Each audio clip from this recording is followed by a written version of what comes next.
आ, कल के मार्फत कल जैसे एसएससी एग्जाम में क्या तो चीटिंग करते हुए गिरोह पकड़ाया था। उससे और बड़ा यहाँ पे क्या बोलते हैं अंतरराज्यीय गिरोह का भांडाफोड़ हुआ है। और बता दूं कि ये गिरोह जो है देश भर में लोगों को टारगेट करता है, जिसमें साउथ के भी लोग हैं, जिसमें बिहार के भी लोग हैं और कई अन्य राज्यों के लोग हैं। इन लोगों को टारगेट करके रेलवे में फर्जी नौकरी दिलवाने के नाम पे क्रमशः हर एक व्यक्ति से 6 से 7 लाख रुपए का ये किया जाता था, फ्रॉड किया जाता था। और अभी जो हम लोग का इन्वेस्टिगेशन अनुसंधान हुआ है उसके अनुसार तकरीबन 42 लाख के आसपास इन लोगों ने फ्रॉड किया हुआ है। बता दूं कि इन लोग का जो मोडस ऑपरेंडी ये था कि क्या बोलते हैं, एक व्यक्ति यहाँ पे जो पकड़ाया हुआ है उसका काम था विद्यार्थियों मतलब जो ये थे अभ्यर्थियों का जुगाड़ करना, उनसे पैसे लेना। और दूसरे का था कि वो यहाँ पे रेलवे जो मेडिकल कॉलेज है, जो रेलवे हॉस्पिटल है, वहाँ पे फर्जी इनका मेडिकल करवाना। तो मोडस ऑपरेंडी ये था कि मान लीजिए कि आप आ रहे हैं हमारे पास कि हमको रेलवे में नौकरी लगवा दीजिए। मैं बोला कि आप आइए, मैं आपका नौकरी लगवा दूंगा।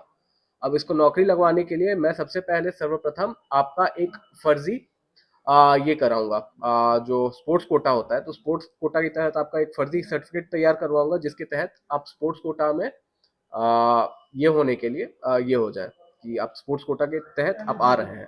ठीक है।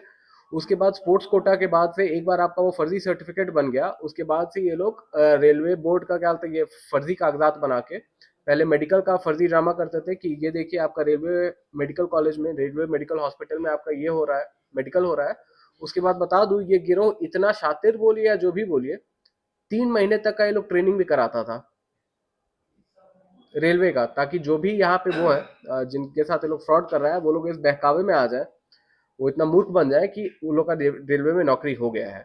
तो ये जो आपका ट्रेनिंग होती थी ये डोकरा हॉल्ट पे होती थी। 3 महीने के लिए यहाँ पे जो ये है जिनके साथ फ्रॉड हुआ है उन लोग की ट्रेनिंग भी हुई है। तो एक बहुत बड़ा नेटवर्क सामने आया है। और उसके बाद इनके द्वारा बोला जाता था कि अब पुलिस वेरिफिकेशन के बाद आपकी नौकरी पक्की हो जाएगी।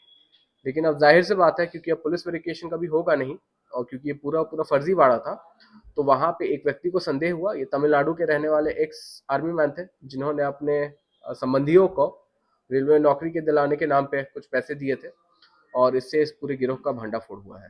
रेलवे में ये लोग मेडिकल कराते थे रेलवे के अस्पताल में, तो रेलवे कर्मचारी जो अस्पताल में है उनकी सहभागिता है क्या इसमें? इससे इनकार नहीं किया जा सकता है, लेकिन अभी तक अनुसंधान में नहीं आया है। और जहाँ ट्रेनिंग ये लोग करवाए हम्म। वहाँ पे रेलवे कर्मचारियों की सहभागिता है तो रेलवे ट्रेनिंग तो कर्मचारी होता नहीं, है। लेकिन वहाँ पे एक आउटसोर्सिंग, रेलवे ने वहाँ पे आउटसोर्सिंग पे टिकट काटने वगैरह के लिए एक एजेंसी को दिया हुआ था। उसकी पूरी की पूरी मिलीभगत आई हुई है। एजेंसी भी है इसमें शामिल। बिल्कुल। इसके तहत सर अभी तक कितने लोगों को पकड़ा जा चुका है? देखिए अभी दो लोग सजा पाई गई है? देखिए अभी तक 2 लोगों को पकड़ा जा चुका है और तकरीबन 11 से 12 लोगों की संलिप्तता आई हुई है। कुछ और लोग हैं हमारी गिरफ्त में है, लेकिन हर एक चीज में खुल के अभी नहीं बताऊंगा। ये लोग शिकार हुए सर इसके, ये भी कुछ अंदर। आप मान के चलिए 42 लाख मैंने बोला, और प्रति व्यक्ति 6 से 7 लाख। तो आप अगर मैथ्स आप करेंगे तो तकरीबन 7 से 8 लोग आएंगे। लेकिन उसके साथ ही साथ और भी लोग थे भारत के अन्य अन्य प्रदेशों में जो इनके संपर्क में थे। सर ये फर्जीवाड़ा तो रेलवे में नौकरी कराने के लिए कहते हैं या अन्य और भी किसी संस्थान को लेकर देते हैं? अभी अभी जो निकल के आ रहा है वो बस रेलवे को लेके है, क्योंकि आप समझ रहे हैं इतना इन लोग का सोचा समझा पूरा का पूरा वो था, जो प्लान था कि आपका आके ट्रेनिंग भी हो जा रहा है 3 महीने के लिए, तो इस टाइप का बस अभी रेलवे तक के लिए था। ये जो 2 लोग पकड़ाए वो तो अभी मतलब ये नहीं खोला है। संजीत का क्या रोल था और सुबोध का? क्या क्या? संजीत और सुबोध देखिए सुबोध का मेन रोल था कि विद्यार्थियों को, मतलब जो विद्यार्थी नहीं, जो अभ्यर्थी हैं आपके अभ्यर्थियों को क्या मुहैया करवाना, उन लोग को मतलब ये करना, मतलब जो ट्रैप करना बोले या जो भी करना बोले। और ये जो संजीत ओझा करके जो व्यक्ति है, संजीत ओझा का रोल था कि जो रेलवे हॉस्पिटल में जो आपका ये होता था, मेडिकल होता था, उसमें ये सहभागी था। तो सर हम मान के आप अगर यहाँ पे देखेंगी तो यहाँ पे देखिए रेलवे से कुछ जो फर्जी आपका ये लेटर होता है, क्या उसको बोलते हैं, ज्वाइनिंग लेटर है। फिर आपका वो मेडिकल है फर्जी वाला, और कुछ चेक वगैरह भी मिले हैं, और कुछ कैश जब्त हुआ है, और 2 गाड़ियां भी जब्त हुई हैं। तो एक जो व्यक्ति है सुबोध करके, जिसके बारे में किसी ने हमसे पूछा अभी, तो सुबोध की ही गाड़ी से तकरीबन 50,000 रुपए कैश भी जब्त हुए हैं। सर सुबह सर्टिफिकेट तो फर्जी रहता था लेकिन अस्पताल रेलवे का तो असली रहता था जहाँ ये लोग मेडिकल करवा रहे बिल्कुल बिल्कुल। तो वहाँ पे कोई कर्मी या कोई चीज देखिए हर एक चीज कुछ कुछ अनुसंधान का भी पार्ट है, अनुसंधान होने दीजिए, वो खुल के आएगा, है सर ना। ये एजेंसी और रेलवे अस्पताल हम लोग माने कि आने वाले दिन में इसमें बड़े खुलासे होते हैं? हो सकते हैं, बिल्कुल हो सकते हैं। सर कौन कौन राज्य से जुड़े थे अंतर्राज्यीय गिरोह बताएं कौन कौन देखिए यहाँ पे कुछ दिल्ली के भी नाम आ रहे हैं, कुछ उत्तर प्रदेश के भी नाम आ रहे हैं, है ना। और जो ये है पीड़ित है वो कुछ दक्षिण के राज्यों के हैं, है ना, एक तमिलनाडु के हैं।